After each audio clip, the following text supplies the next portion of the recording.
Welcome to the Business of Design podcast. I'm Cheryl Horn, director of all things Business of Design. I'm going to go ahead and give myself a title change right there. On this week's episode, we are going to take an inside look at our monthly BOD Live member meetings. When I have calls with potential members or even brand new members, I get asked a lot about what's included with membership outside of our core content. We talk a lot about our programming, the BOD 15, all of that. But also within membership, one of the things that I think our members get most excited about is access to the Business of Design community. And you gain access to that community in two ways. The first is our members only Facebook group. And I know a lot of members say, well, I don't use Facebook, but if you have an account, it's definitely a group that's worth being part of. You get direct access, regardless of your location, to other design professionals learning, using, implementing the same business strategies, systems, and procedures that you're using to run your business. You can ask a question about step 5, step 6, step 9, step 2 without actually having to specify what that step is. You're all doing it the same way. So it's a great resource if you're looking for either a location-specific question that maybe Team BOD can't answer directly for you, or a project-specific question that you just sort of need an immediate response to. The number of answers that I see going on in there for every single post that gets posted is really great. The answers are so helpful, and they're on track with everything we teach at Business of Design, which is really great.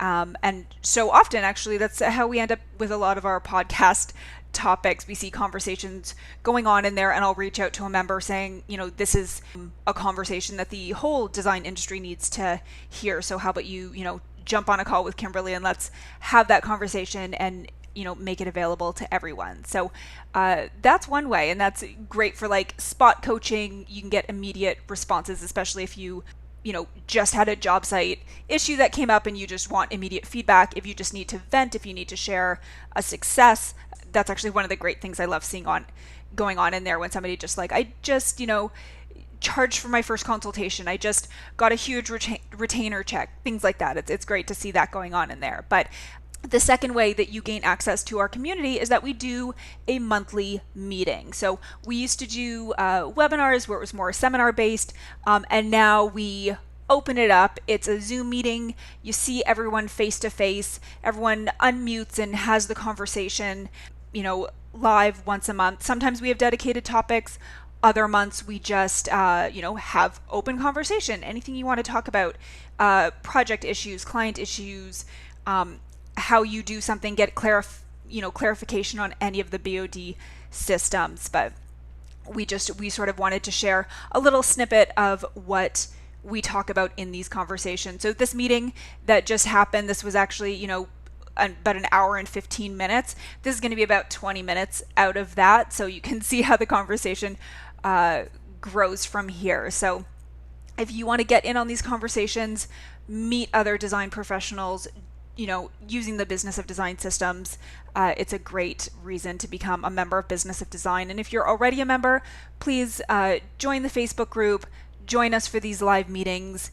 It's absolutely worthwhile to hang out with the Business of Design community. Welcome to the Business of Design podcast with Kimberley Seldon. Business of Design is the world's best business training for interior design professionals like you. We have the systems, strategies, and protocols you need to consistently satisfy clients, increase profitability, and run your projects like a boss. Unlike traditional coaching, BOD is a fast track to immediate results. Don't try to do this alone. Join today and you'll have access to hundreds of targeted training modules, plus member perks like BOD Live events, member-only podcasts, preferred pricing, and the support of an engaged community of peers. We all know design matters. At Business of Design, we think designers matter too. Okay, so should we kick things off today? We're going to talk about your A-team and your tradespeople. Who has like a question, a thought, an example of something that's going on with tradespeople right now? Just open your mic up and talk. Hi, I have a question. Cool. Hi, Kylie. Hi. So I just moved from LA to Nashville, and I'm kind of relaunching my business here. And I found that like the workmanship in Nashville is much, it's at a different level than what I'm used to in LA. Like people don't show up when they say they're supposed to. I'm trying to build kind of from the ground up an A team here. And I was just wondering like advice on how to find that when I'm kind of starting over. And like if I want to do a trade day, I'm bringing people in that I don't know and I don't trust yet, or I don't have a relationship with. And I'm trying to figure out kind of how to navigate that. Okay, with my this is situation. a really good place to start. It's a great question, Kylie. Lauren was nodding her head vigorously. I'm just wondering if you want to add to it, Lauren. I just resonate so hard with what you're saying, Kylie, because I'm kind of in the same boat as far as craftsmanship goes and finding reliable people, which I know like right now in craziness, like I'm sure everybody's experiencing the not showing up part, but the people that do show up, like the craftsmanship is not there. So it's a big letdown. So I feel you on that. Yeah. So this is a question also for anybody who's just in general new to business. Like, how the heck do you find that first A-team person? And I can tell you, like, it's very scary because every single time you introduce a team member into your client's home, they can either polish your halo or tarnish it. They can destroy it, in fact. So it's a nerve-wracking experience to get those trades that you don't know well into the client's home. And we'll address the punctuality stuff as well. So the first thing that I've learned is I'm honest with clients. If I have a tradesperson I don't know, I would let the clients know, listen, my painter, I've had the same painter since 1991. I could let him in your house for a month. He would finish the job. I would never have to check on him even once. It would be perfect. But I don't know this Tyler. He's new to me. So I got 3 recommendations from other local designers who say he's a great guy. I am going to be watching him very closely. And if you see anything that it makes you uncomfortable or anything that causes concern for you, please let me know right away. And of course, that's easy to do when you have 10 great tradespeople you know, and only the Tyler's the wild card. It becomes much more difficult when you have to give that speech about every single person on the site. Yeah. So I wouldn't do that. However, you know, you could be honest with your clients, Kylie, about the fact that you moved from LA to Nashville. And so you have this great A team in LA who could completely satisfy your clients and be on time and on budget. This new team, you're just growing them. And so you're going to be hands-on with them to make sure that they're doing a great job. There's just kind of no way around it. And then the experience also was once I got one A team member, and I got lucky, I got my painter and I got a drapery maker early in the 90s. Anyway, once I got those 2 people, I was able to lean on them to get other references of other quality tradespeople.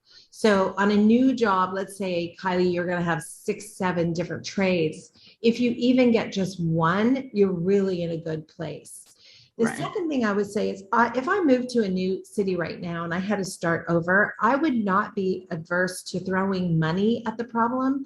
I would be willing to pay the tradespeople to show up for trades day. You know, I might say, listen, it's just it's a gesture of good faith, but we'll give you $100 for you to come out and do the quote because we know you don't know us.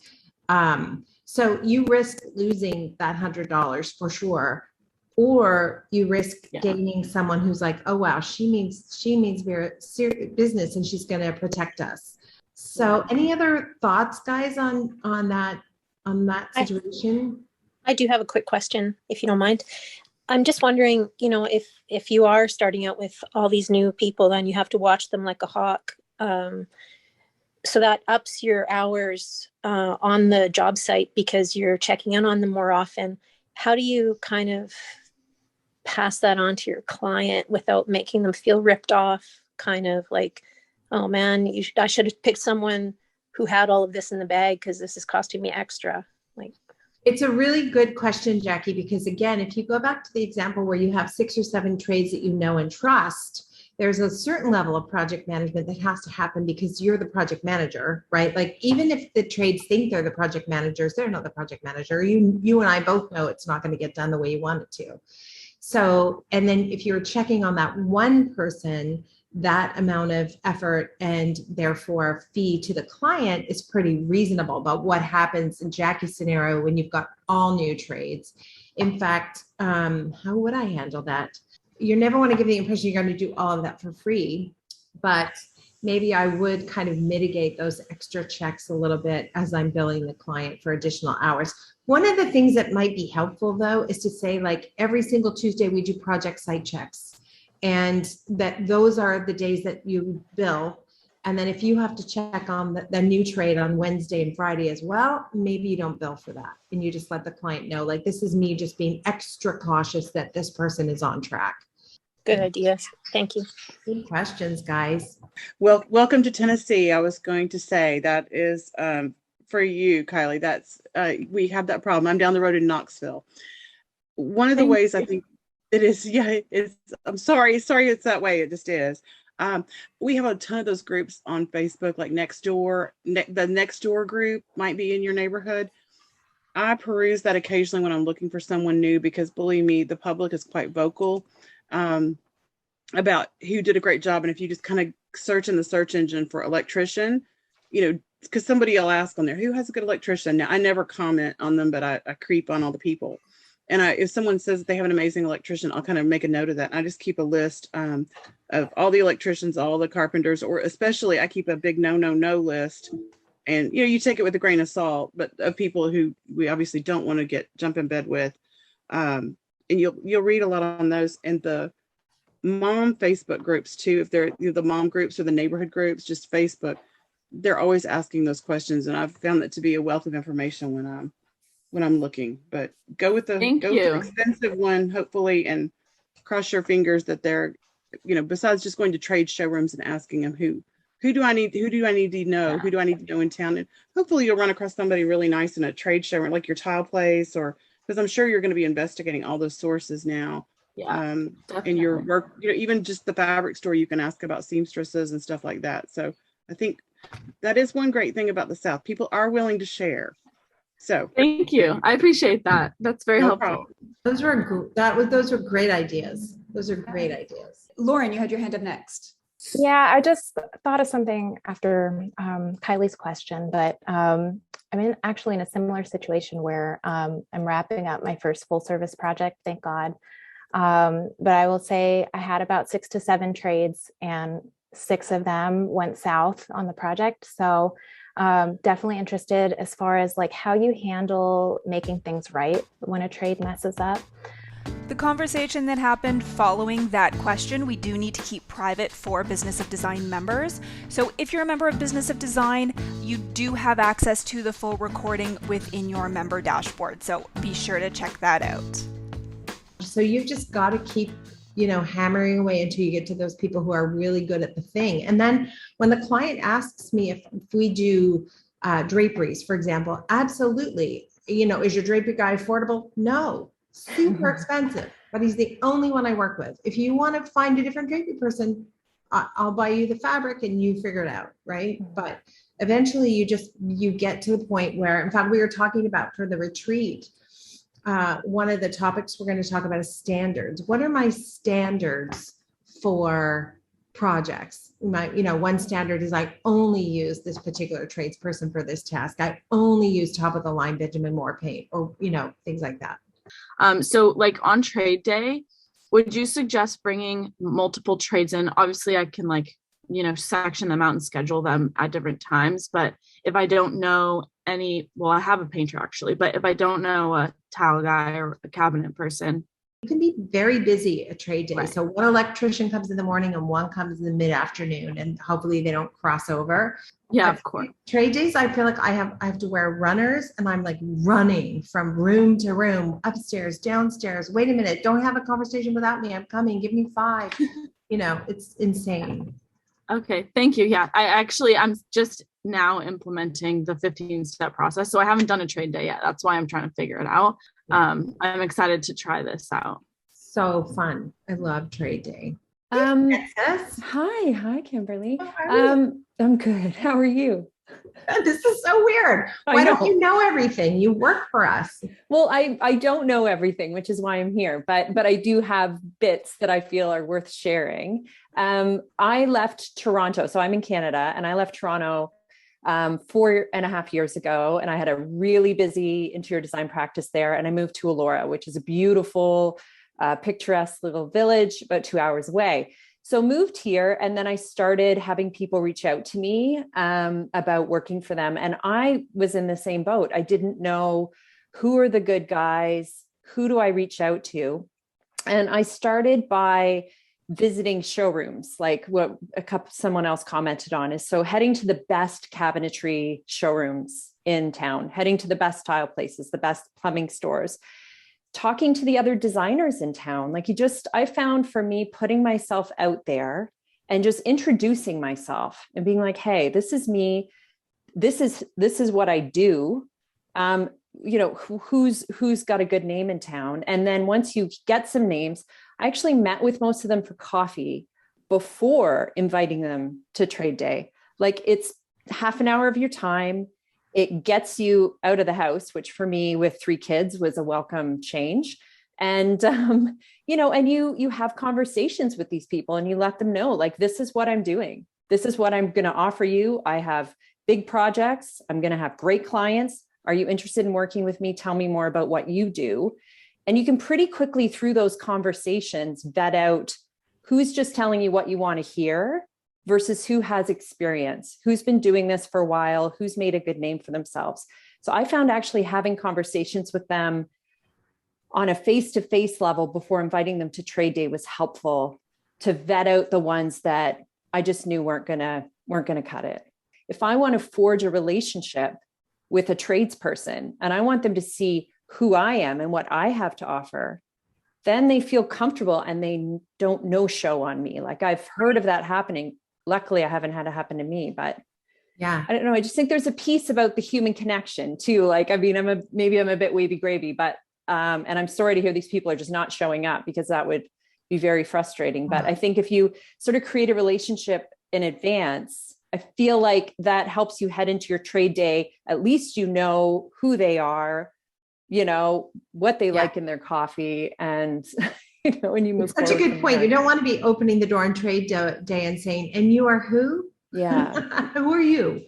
Yeah. You want to be able to, like, Joe, nice to see you again. Right. Well, and that's great, especially for those clients who want to be on site with you for trade day. You can make that introduction and have a face to put with the name. You're not meeting them at the same time your client is for the first time.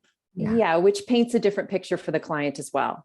Yeah, absolutely. They don't need to know that you're brand new, because you already know these people. And so you come into it with, I don't know, just a little something to help you hold your head up a bit higher and be like, this is Joe. He does this. He's new to me, but he's well respected in the neighborhood. I want him to bid on your job. Yeah. That's a great idea. Thank you. Yeah. Thanks, Frances. Laura, you've got your hand up next. Hi, thanks. Kylie, I've been in your position and am again. I've moved every couple of years since high school, I think, and for some stupid reason decided to try to have my own design business while doing that. So it's been incredibly challenging. And the only thing that I would add, I've had some luck finding trades through Instagram. You can find other big designers in your area, and usually people will credit and tag everybody who was involved in the project. And even if they don't become your trade, it kind of can take you down this like rabbit hole of finding other trades that way. And, it's great too, because most people put a lot of their work on Instagram. You get a sense for it. So I found that to be helpful. And some I've reached out to will refer me to other people. Again, like, I don't have this figured out at all, but that's just one little tip that's worked pretty well for me. Great suggestion. Hi, I'm here with Carrie, my business partner. I think she's below. Hi, Carrie.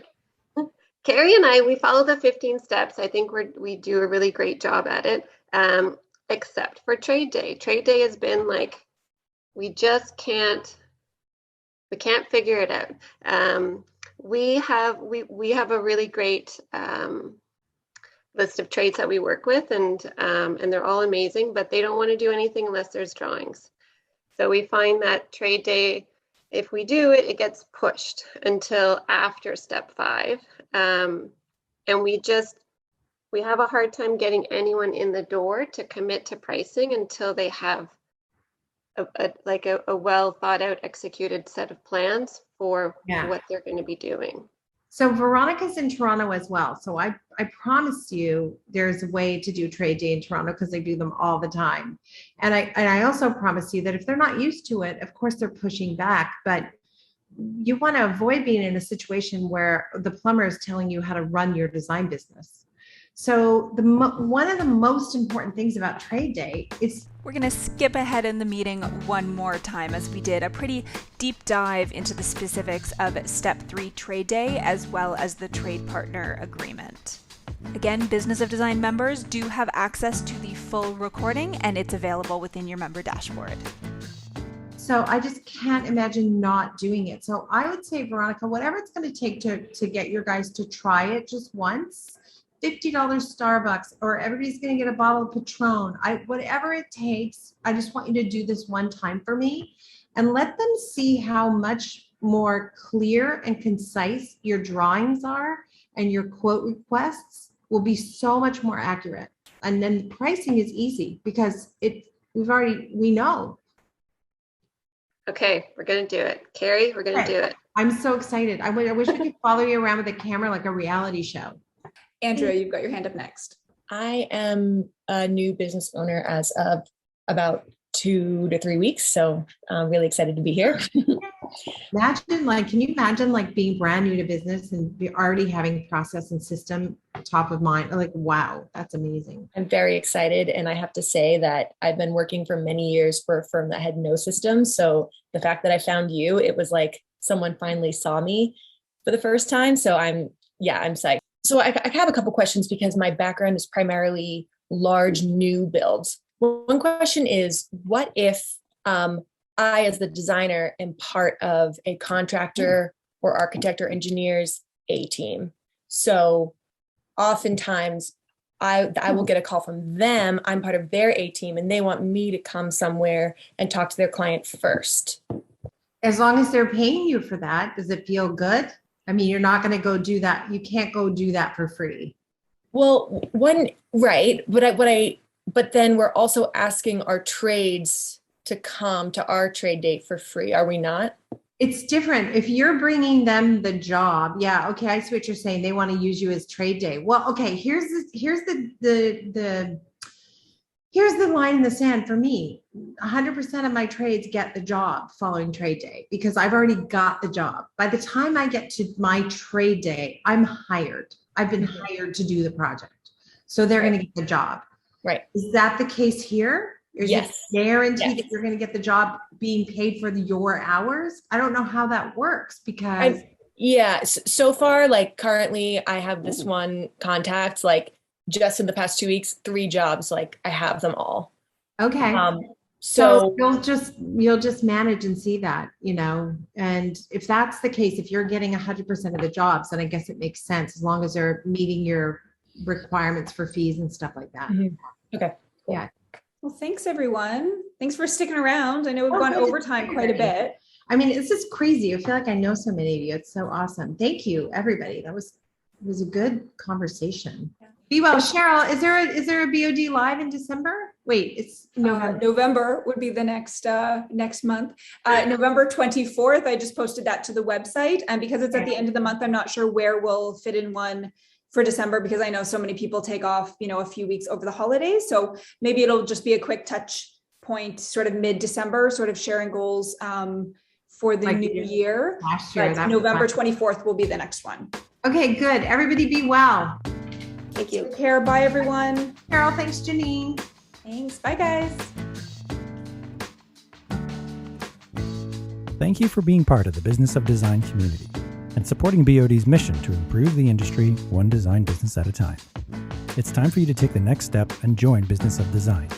Like thousands of design professionals in 50 countries around the world, you'll find the systems, strategies, and protocols you need to dramatically improve your business and transform your life. What are you waiting for? Start today.